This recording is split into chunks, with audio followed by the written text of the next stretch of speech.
Lepo pozdravljeni, še enkrat hvala lepa, da ste prišli. Najprej, da sem videla predstavo, danes bova vodila pogovor Mila in pa Martin, ki so oba dva člana Kinotripovega kluba. Z nami pa bosta gosta filma Rudar, in sicer režiserka Hanna Slak in igralec Nikolaj Burger.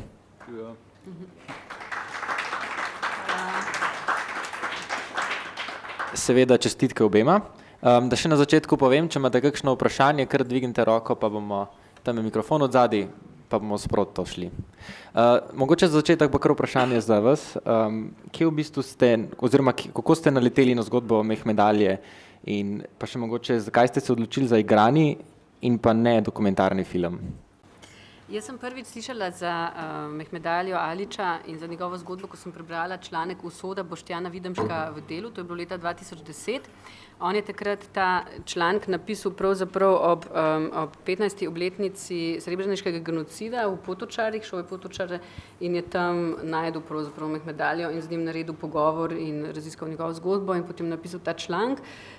In mene je ta članek strašno se dotaknil, ko sem ga prebrala, se mi je zdelo, da je nekako totalno neverjetno, da lahko usoda enega človeka združi tako ekstremne zgodovinske dogodke in da predvsem pa me je zelo se dotaknilo to, da ta človek, očitno je bilo tudi že iz članka takoj, da sije nekakšno totalno vero v ljudi, v človeštvo, da je totalen pozitivc, kljub vsemu. Tako da se mi je zdelo, da je to zgodba, po kateri je treba posneti film. In potem sem najprej kontaktirala novinarja Videmška, stopila prek njega v kontakt z družino Alićevih in že 2 tedna zatem sem sedela pri njih na kavču in se z njimi pogovarjala o vsem, o njihovem življenju. Zdaj, glede vprašanja, zakaj sem po tej zgodbi posnela igrani film in ne dokumentarni. Zame že od samega začetka ni bilo dvoma, da želim narediti igrani film. Razlogov je več. Eden od razlogov je ta, da se mi zdi, da je to ena strašno močna zgodba, da je to naša najmočnejša zgodba, taka resnična, ne, v našem prostoru in da je to en tak lik, en tak junak, ki si zasluži to najbolj žlahtno filmsko obliko, kar je igrani celovečerni film. Druga stvar pa je, da ko sem takrat prišla k Alićevim, to je bilo leta 2010, so bili v bistvu oni na nek način zelo sami, hkrati so bili zelo izpostavljeni. V javnosti se je o njihovih zgodbah, zgodovinah pisali na tak način, da so postali nekakšen simbol zla, bolečine, vsega groznega, kar se nekomu lahko v življenju pripeti. Oni pa so ena čisto navadna družina, so zelo topli ljudje, zelo pozitivni ljudje, zelo veseli ljudje, imajo velik smisel za humor in v življenju se jim je zgodilo tudi veliko lepega. Tako da se jim je v bistvu zgodila nekakšna krivica, da so postali simbol neke groze in drame in zla in bolečine in trpljenja. In oni se v tej koži sploh niso počutili dobro, počutili so se zelo, krivično je bilo. Tako da jaz jih nisem želela še bolj izpostavljati. Moj prvi impuls je bil, da jih moram zaščititi. In zaščitila sem jih lahko na ta način, da sem se jaz postavila vmes, da nisem njih postavila pred kamero in zdaj zahtevala od njih, da spet oni nosijo to odgovornost za povedati to zgodbo, za najdeti prave besede in jo povedati na tak način, da se bo ljudi dotaknila, ampak sem rekla, ne, to je moja naloga. Jaz bom prevzela to nalogo, da vašo zgodbo povem na tak način, kot bi jo vi povedali, če bi najdeli te prave besede in na tak način, da se bo ljudi na prav način dotaknila. Na nek način sem jim želela vrniti dostojanstvo. In glede na to, kako so reagirali na film, oni, kako so reagirali, ki so jim blizu, ki so blizu tej zgodbi, mislim, da je to nekaj, kar je uspelo. Čeprav film se ne drži zdaj neke faktografske resničnosti, zato so tudi imena likov in krajev spremenjena, kolikor se pojavljajo. Bolj pomembno se mi je zdelo ostati zvesta neki notranji resnici zgodbe, notranji resnici teh ljudi. Zdaj, tematika vojnih pobojev je na našem prostoru še vedno, se mi zdi, dosti pereča in vroča tema. Kako pa mislite, da nekako ta zgodba oziroma ta film, kako nekako posledično vpliva na razumevanje teh tem, bi rekel, recimo? Mislim, jaz upam, da film naredi da gledalcu to, kar je Mehmedalijeva zgodba, njegov pogled, njegova knjiga dal meni. Torej, jaz se absolutno nisem želela ukvarjati ali pa soočati z to tematiko povojnih pobojev, kar je nekaj, kar je v bistvu padlo na pleča moje generacije, vaše generacije, naših generacij, nas, ki smo zdaj odrasli, ki zdaj živimo, takrat leta 2009. Čeprav to v bistvu ni naša zgodba, mi se nekako težko zdaj znajdemo v tej zgodbi, ampak dejstvo je, da so se ta odkritja zgodila zdaj, v času naših življenj in da moramo mi nekako s tem shendlati. Tako da, kar se tiče Mehmedaljevega pogleda, to je bilo prvič, da je nekdo se me dotaknil, da je govoril o tem kot o nekem popolnoma človeškem problemu in ne z neke ideologizirane, takšne ali drugačne ideologije pozicije. Vse, kar sem prej zasledila, kar me je nekako zasledilo, ker niti nisem iskala v javnosti, so bile neka ugibanja v glavnem, pa neke blazno afektirane novice. Zelo težko je bilo sploh razbrati, kaj točno to je vse skupaj. Vse je bilo tako zavito v nekakšno meglico nekih čustev, ki pa so vsa temeljila na nekih bolj kot ne ugibanjih. Mislim, jaz vedno rečem, tako, če pogledaš, niti enega človeka iz Hude jame do zdaj niso identificirali. Tako da mi v resnici ne vemo, kdo so te ljudje. Vsa ta ugibanja, kdo lahko so in posledično vsi afekti, ki se vežejo na to, so še vedno samo ugibanja. Obstaja veliko različnih verzij tega, kdo bi lahko bili, ampak dejansko pa niti enega samega nismo identificirali, pa bi verjetno lahko vsaj ene par, vsi vemo, da so to drage stvari, pa zamudne, pa tako naprej. Dejansko imamo v naši širši regiji najboljši laboratorij za identifikacijo na svetu, ta je v Sarajevu.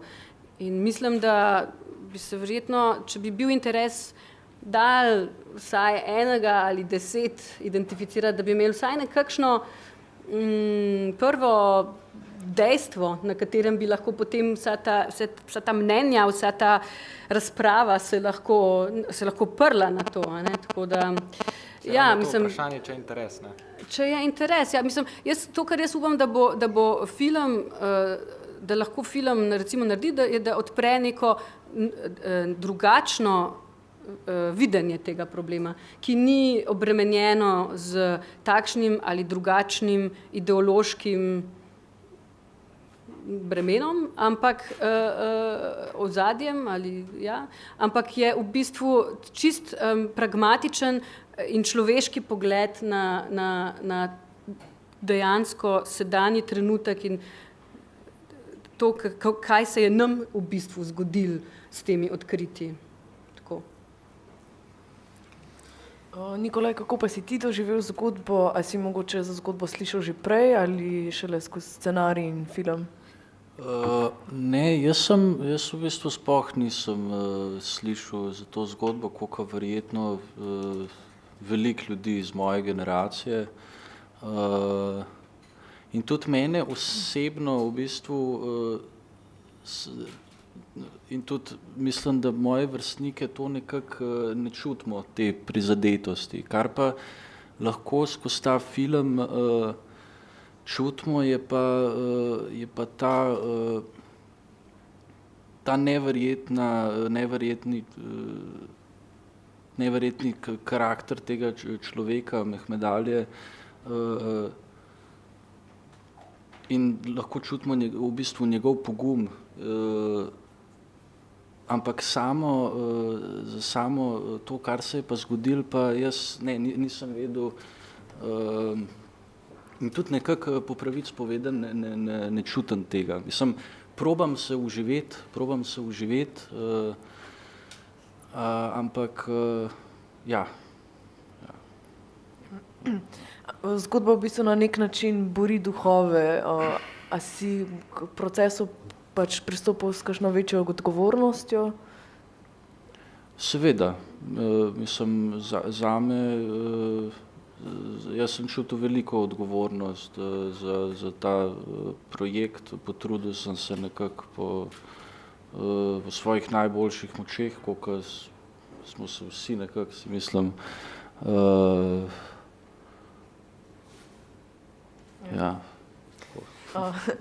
Oba živita v na različnih koncih sveta, Hana vi v Berlinu. Evrope. Ja, no. Ti pa v Amsterdamu, v Pragi. Kako ste se v bistvu sploh našli? Kako je potekal izbor igralske ekipe? Jaz sem Nikolaja za to vlogo izbrala v bistvu že pred 10 leti, ko je prvič prišel na poskusno snemanje za moj film Thea, v katerem je tudi igral glavno vlogo. Torej, zdaj ga človek težko spozna, ampak Nikolaj je dejansko Martin iz Teje tudi. Ne vem, če ste videli ta film ali pa če ga poznate. Skratka, to je bilo 10 let nazaj, takrat smo imeli audicije za otroke, za 10-letnega fantka, za glavno vlogo in eno od otrok je prišel na to audicijo, ki smo ga povabili, zato ker sem pač poznala starše, je bil tudi Nikolaj in takrat me je popolnoma prepričal.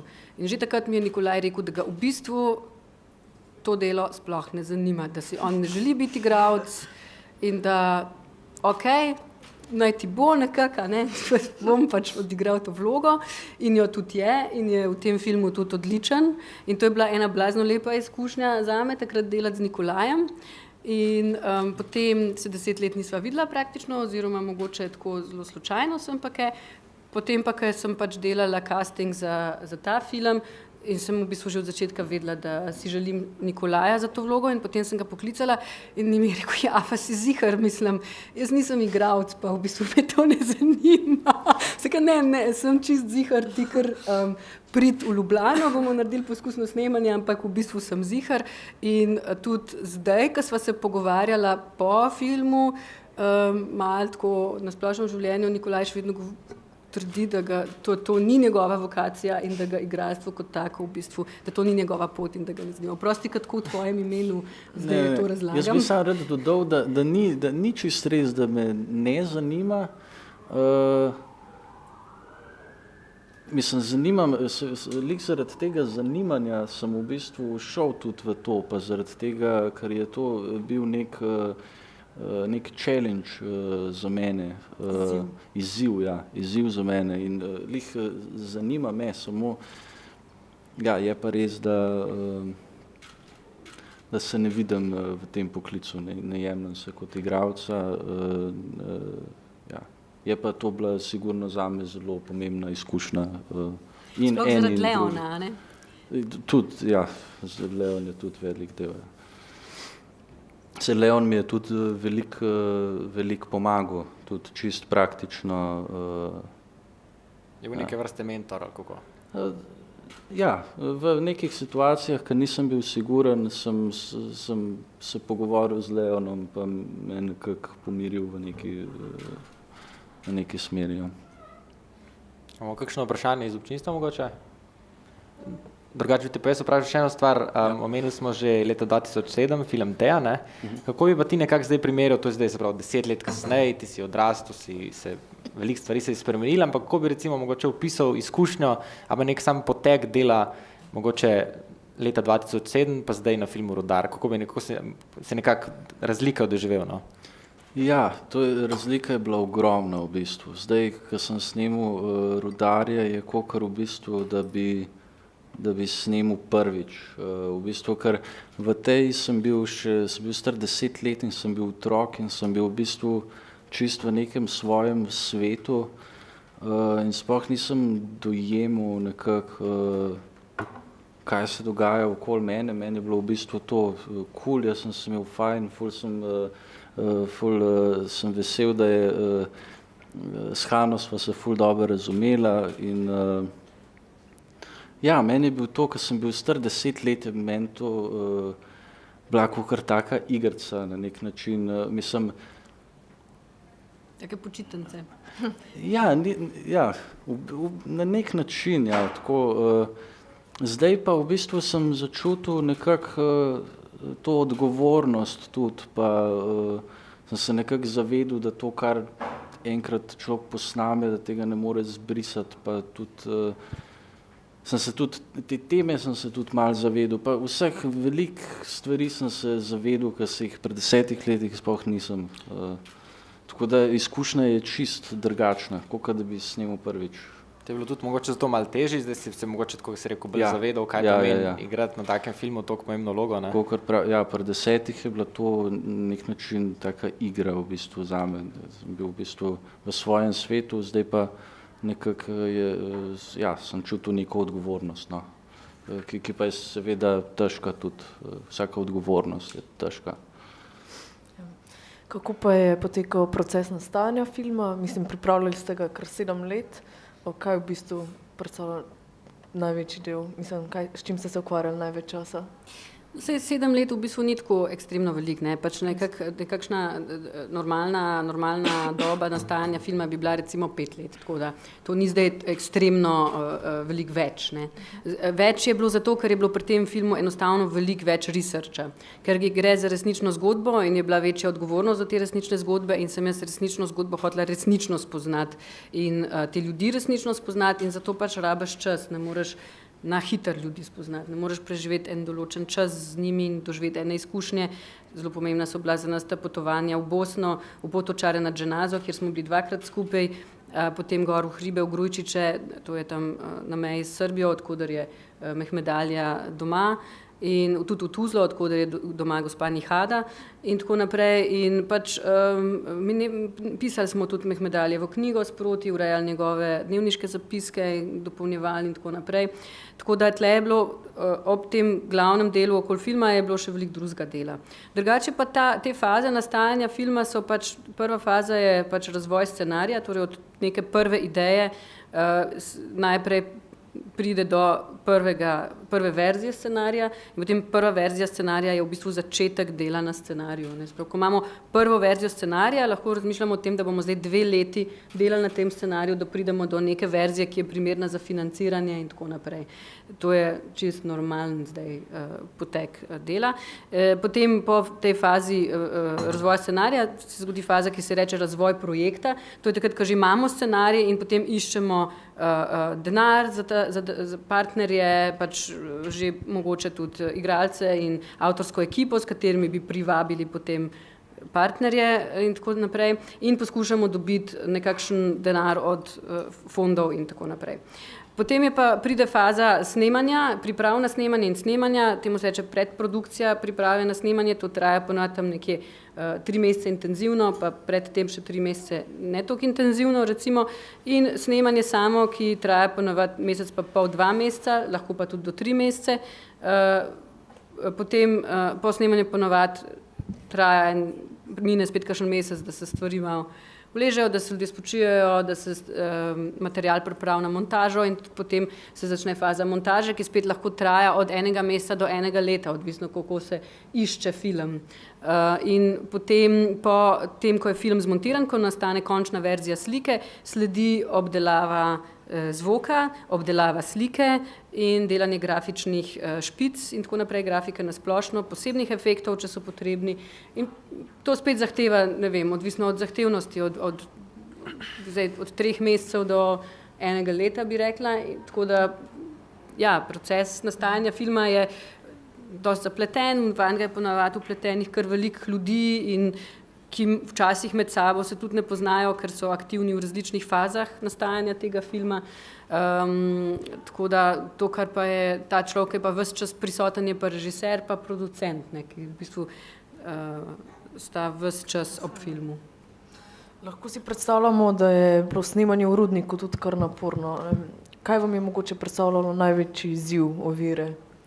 Zdaj, kar se snemanja v Rudniku tiče, moram reči, da je bilo mene skrbelo predvsem za varnost igralcev in ekipe, ampak so za nas v Rudniku, v bivšem Rudniku Svinca in Cinka v Mežici, kjer smo snemali, tako lepo poskrbeli, da je v bistvu ta skrb se zelo hitro tudi umirila po prvih par dneh snemanja. Največji problem je bilo to, da smo imeli malo časa, ampak ta problem je bil povsod isti. Drugače pa Rudnik v bistvu zelo fajn lokacija za snemati, zato ker ni, tako kot v studiu, ni nobene parazitne svetlobe, tudi tišina je popolna skoraj, zaradi teh razgibanih rovov je tako skoraj kot ena spikerska soba. Kar je pa težavno, je pa seveda, da so pač te ozki rovi, v katerih obstaja samo spredaj in zadaj. In zdaj filmska ekipa ima tam od 15 do 50 članov, glede na zahtevnost posnetka, tako da če sam obrneš kamero, pa morajo vsi na drugo stran kamere, je že to kar postopek v takem ozkem rovu. A ne. Pa druga stvar je, da pač smo si želeli z direktorjem fotografije Matijasom Pilcem sva se odločila, da bi rada v Rudniku imela gibljivo kamero, torej večinoma je zunaj Rudnika kamera zelo statična, je taka težka fotografija, Alija je prikazan kot bolj majhen in nekako zgubljen, podrejen v tem svetu, v Rudniku smo pa želeli pokazati, da je suveren, da je močen in želeli smo tudi delati z gibljivo kamero, kar pa pomeni potem, da mora biti tudi gibljiva luč in tukaj je moral on zelo dober, mislim, precej genialne rešitve najti za to gibljivo luč, da je ne opaziš kot gledalec, torej da se ti zdi popolnoma logično, da vidiš človeka, ki hodi v hrbet, čeprav je edina lučka na njegovem čelu, torej bi mogel biti totalna tema, ne bi ga smel v bistvu skoraj videti. Ne.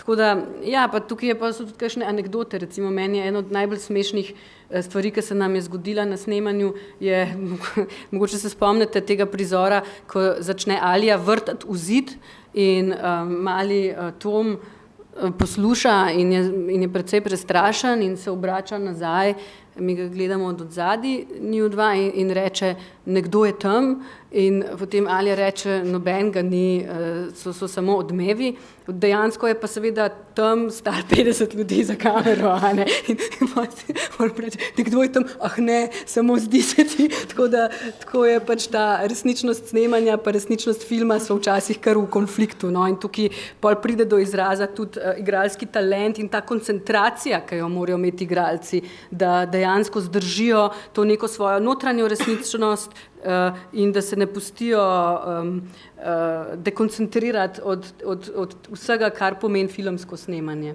Tako.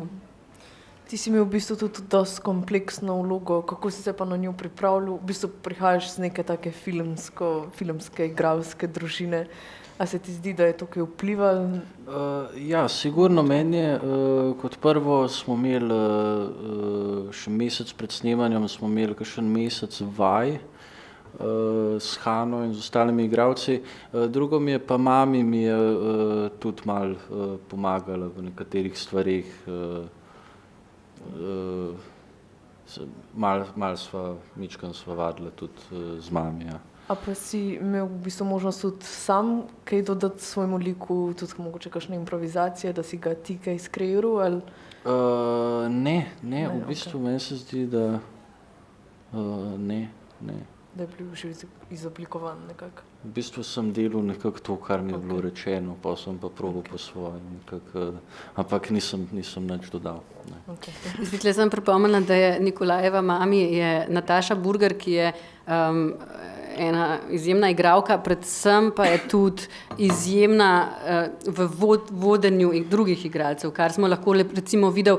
Ona je bila tista, ki je vodila recimo igralce v filmu Mikija Burgerja v Leru, ker vsi vemo, da so enostavno genialne igralske zasedba in igra je genialna in to je pač tudi njeno delo. Tako da tukaj je imel Nikolaj ob sebi po eni strani mami, po drugi strani je imel Leona, ki je tudi genialen igralec, tako da je bila kar močen support, ampak hkrati pa s tem nikakor ne bi podcenjevala tvojega. Pa tebe v prvi fazi.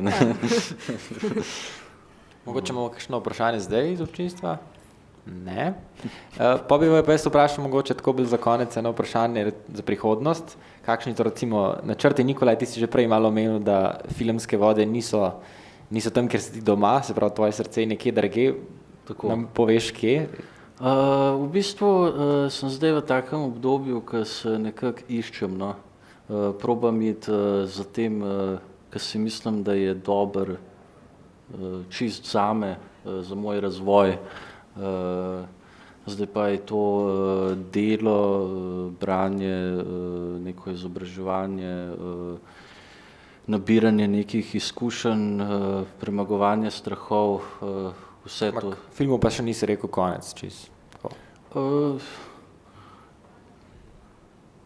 Ne, mislim, ne, definitivno ne. Mislim, ničemer ni dobro reči konec, no.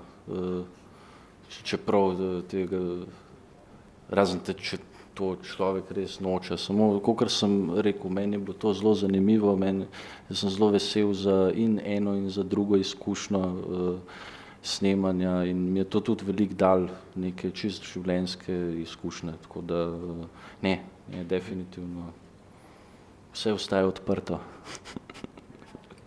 Zdaj bom vseeno rekla, da jaz tudi pogosto hodim na pogovore z ustvarjalci kot publika in da imam vedno ful tremo iz publike postavljati vprašanje, ker je to čisto nekaj drugega, kot tle, ker imaš to avtoriteto, kao, zdaj si ti nekdo in lahko nekaj poveš. Ampak se vedno prisilim, da vseeno nekaj vprašam, zato ker poznam tudi ta občutek z te strani in vem, koliko pa nam z te strani vedno ful veliko pomeni, če kdo kaj reče, pripomni, da komentar ali pa vpraša. Tako da vas prosim, da premagite ta prvi strah. Ja.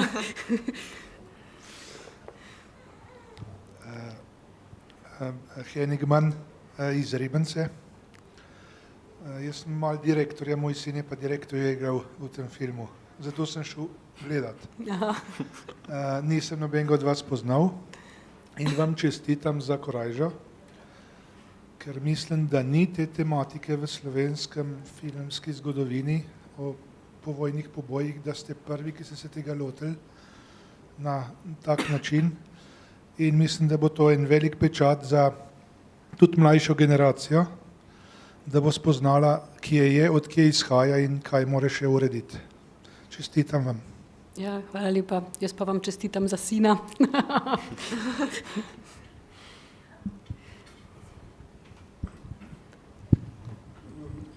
Moje ime je pa Janez Lajovec in sem arhitekt tule v Ljubljani. Sem slišal danes popoldne, ko sem se vozil. Prosim? Aha, zdaj pa, ali ne še enkrat povem, da ste kaj slišali? Jaz sem vas slišala. Dobro, skratka, slišal sem za film, ko sem se peljal z enega sestanka poslovnega domov in sem rekel to, šel ko gledati v časopis in sem bil presenečen, da je tako film, kot je bil pisan v časopisu, oziroma v tem prispevku na radiju, da je bila dvorana 10 minut pred začetkom praktično prazna. Not je bilo, sem poštel točno 20 ljudi, pa tleh je še nekaj prišlo, ampak od prve do zadnje minute moram reči, da je bil film neverjetno identičen s tem, kar sem jaz videl, ko sem to knjigo od Alje prebral. Ne?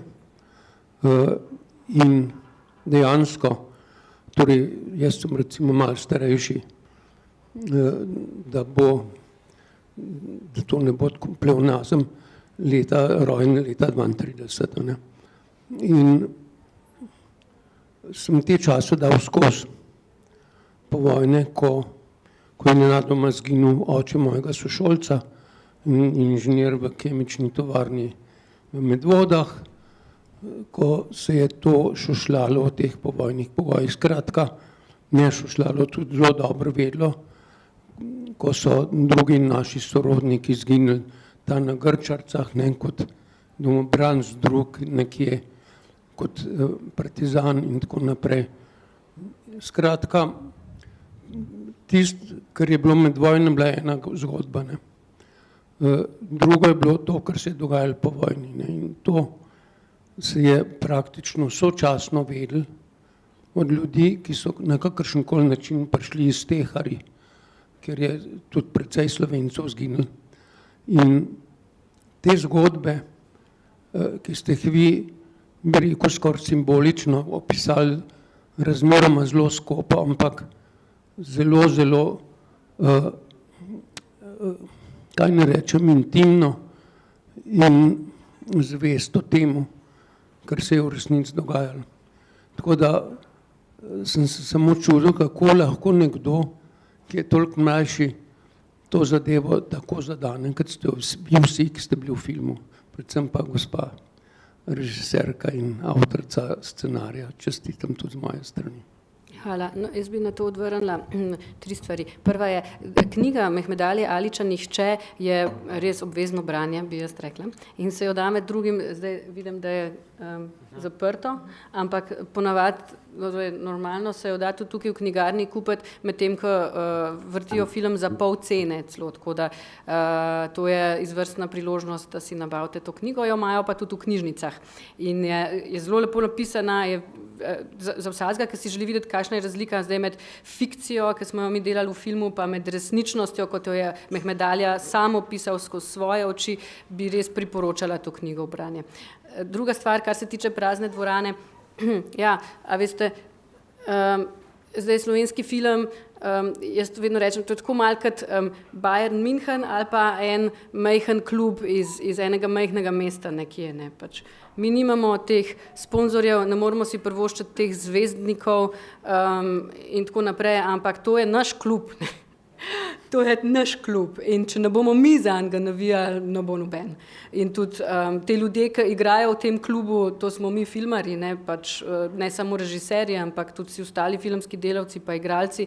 Mi to delamo, ne delamo za te bajne vsote, za katere igrajo, ne vem, kdo je zdaj, Neymar je šel v Bayern, ne vem, da zamenil sem, ne vem, ne, je šel v Paris Saint-Germain, ne vem, v glavnem. Ampak delamo to res iz ene velike ljubezni in iz velikega entuzijazma. In vsak gledalec, ki podpre slovenski film, nam ogromen pomen. In meni se zdi, da edini način, da ljudje grejo gledati slovenski film, je, da slišijo od svojih prijateljev, sorodnikov, znancev, pojdi gledati ta film, to je dober film. Tako da jaz računam na vas, če vam je bil film všeč, povejte naprej, da ga bo šel kdo gledati, ker mi ne moramo cele Ljubljane poplakatirati, pa na televiziji imeti džinglov, pa na radiju, ne vem česa. Jaz se trudim, kolikor se da dajem res intervjuje za čisto vsako stvar, ki mi pride nasproti, do te mere, da sem danes celo mogla začeti smejati do solz, ker sem videla, da je v Vikend magazinu, moram povedati, jaz se v vseh intervjujih strašno izogibam besede truplo, ker ne vem, meni se zdi, da gre za ljudi in vedno uporabljam besedo ljudje, a ne. Pa sem pa danes videla v Vikend magazinu tako moja fotka, pa piše Hanna Slak, truplo med rožami na vrtu. Zdaj sem pa jaz truplo med rožami na vrtu. Ja, super, to je pa res že Monty Python. Tako da, kar hočem reči, je prosim, povejte naprej, če vam se zdi film vreden ogleda. To je največ, kar lahko naredimo ta hip, da dvorane ne bojo prazne. Kar se tiče pa tega, kaj je še bilo glede zgodbe. Ja, torej jaz sem, glede teh zgodb, a veste, glede zgodovine, a ne, pa teh zgodb, jaz pač nisem želela nekaj ugibati, ker se mi zdi, da je že dost enih ugibanj in enih in nekih pol resnic ali pa nekih takih stvari. Zdaj, mi smo v bistvu zgodbo o tem, kaj se je tam zgodil, skozi lik gospoda, ki ga igra gospod Cavazza, torej imenuje se Lojze, to ime sicer ni izrečeno v filmu, smo to zgodbo povedali dvakrat. Ne? Enkrat smo jo povedali na en način, drugič smo jo pa povedali na drug način. Oboje je ugibanje. Jaz ne trdim, da je eno ali drugo res, ampak eno in drugo je možno. Torej, to so tudi ugibanja, ki se pojavljajo v javnosti, ampak mislim, da je v filmu precej jasno, da gre za ugibanja. Ta lik, ki ga igra Boris Cavazza, pa mi je tudi pomemben, zato ker na začetku, ko prvič ima ta svoj prvi monolog in prvič pove, kaj se je zgodilo, ne, ga dojemamo kot nekakšno partizansko siroto. Medtem, ko drugič pove svojo zgodbo, pa se izkaže, da je vojna sirota z druge strani. A ne? In se mi zdi, da je to, kar je bilo meni pomembno pri tem liku, da postavim enačaj. Vojna sirota je vojna sirota, je vojna sirota, je vojna sirota in vse eno je, kaj je bil oče, mati, ne vem, tega otroka. To je vojna sirota. In ja, zato se mi zdi, da je ta lik tudi zelo pomemben. Še eno vprašanje? Lahko jaz vprašam. Najprej bi vam čestitil. To, kar ste vi naredili, zdaj to, se ne daj poslušam tehnično, pa vse to v zvezi s filmom. Jaz sem iz tega časa, da imam 85 let, jaz sem to doživljal. To, kar ste vi odprli in je še tazga dost materijala, kar je popolnoma zamolčano, to je dokazano. Vi ste pa edina, ki ste predrla to mreno, to je ena sivina tle, ki noben ne upa. Poglejte, koliko je možnosti bilo, pa noben ni šel v to. In ko sem prebral, moji sorodniki bojo vsi prišli, imam napisano. Upam, da imate veliko sorodnikov. No, ne, ampak poslušajte, to je tako važno, kar ste vi odprli, da se niti ne zavedate, verjetno. Če pa ste, potem ste pa zlata. Absolutno se zavedam. Zdaj bi sem rekla, nisem jaz ta, ki je to odprla. To je naredil gospod Mehmedalija Alić. Ja, vem, vse smo to videli, vse imamo to posnetke, to je to. Ampak tle so še take hude stvari, Kočevski rok. Poslušajte, moj oče pa od žene, oba sva zgubila jih, veste. Mozelj, to je vse zamolčano. Trohnijo, ne vemo, kje so. Veste? Vi se ne zavedate, kaj je še vse od zadaj. Podpiramo vas in še vas bomo podpirali. Hvala lepa. Torej, jaz bi sam tako rekla, jaz sem naredila ta film zato, ker se mi zdi zelo pomemben za nas zdaj. Zame zdaj. Se mi zdi zelo pomemben za prihodnost, tudi za moje otroke pa tako. Se mi zdi, da je to ena travma, ki visi nad njimi in iz lastnih izkušenj in lastnih pač privat osebnih travm, ne kolektivnih, vem, da če ne začneš drezati vanjo in je ne razrešiš, ti slejko prej omejuje in ti vzema svobodo in ti ne pusti sprejemati lastnih odločitev in nisi več svoboden. Mislim, da to velja tudi kolektivno za družbo. Če se družba ne sooči z nekimi stvarmi, ki so njena travma, tudi nima svobode, da bi se odločala za naprej, kako si želi v resnici, kakšna družba si želi biti. Ne? Tako da to, kar je meni pomembno, ni preteklost, meni je pomembna prihodnost, tudi sedanjost mi je pomembna, to mi je pomembno. Pa kar se tiče teh polnih dvoran, da ne boste mislili, jaz nimam kaj dosti od tega tako finančno ali pa kakorkoli, pa tudi neke grozljive velike slave ne bom imela, če bo veliko gledalcev, ampak jaz si tako zelo želim, da bi ta film živel in da bi ga ljudje gledali, tudi zato, ker se mi zdi, da je to, kar je gospod Mehmedalija naredil za vse nas, ne, pa ne mislim s tem, da je prodrl v to jamo, tudi seveda, ampak ta njegov način, ta njegov pogled, ta njegov humanizem, to, da nam je ponudil ta pogled, da nam je ponudil to možnost, da o tej stvari na tak način se pogovarjamo in razmišljamo, to se mi je zdelo in se mi zdi še vedno kot neka taka prva lučka v neki totalni temi. Torej, jaz sem prepričana, da je treba delati zgodbe o svetlobi in širiti svetlobo na svetu, ne temo. Ampak svetlobo lahko širiš ali tako, da pač najdeš nekaj, kar je samo po sebi svetlo in pol to širiš, ali pa tako, da pač greš v najglobjo temo, pa tja prineseš tisto prvo luč. In mislim, da je Mehmedalija to naredil. Ampak mi smo ga pa v tej temi pustili totalno samega in noben mu ni prišel naproti in on je bil res že izgubljen v tej temi. Potem je prvi prišel gospod Videmšek, Boštjan Videmšek, novinar Dela, on ga je slišal, on mu je ponudil roko, potem sem prišla jaz, potem se je zgodila knjiga in začela je nastajati taka veriga in vsakim členom te verige je bilo majčkeno več te svetlobe, pa majčkeno manj te teme, pa travme. In zdi se mi, da je naslednji člen v tej verigi je film in naslednji člen za filmom so gledalci. In jaz si tako zelo želim, da se ta veriga ne bi pretrgala, da bi le razsvetlili to temo mi vsi skupaj. Ne. To se mi zdi, da je naša zavest je ta, ki razsvetljuje. Kar se pa tiče čist fizično dejstev, pa tega, pa onega, pa tega, to je delo zgodovinarjev, to je delo forenzikov, to je delo tisti, ki se poklicno ukvarjajo s temi stvarmi. Ampak naše delo je pa enostavno uzavestiti ene stvari, ker potem bomo tudi lahko rekli, a lahko prosim, greste pa raziščete, kaj se je dogajalo in napišete o tem par zgodovinskih razprav, ugotovite dejstva, da nas to neha moriti. Tako. Mogoče še kakšno vprašanje? Drugače bi se pa na tej točki rada zahvalila našima gostoma, Hani in Nikolaju, za pogovor. Hvala.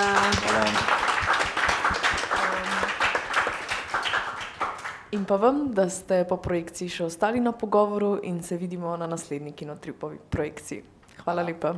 Hvala. Hvala.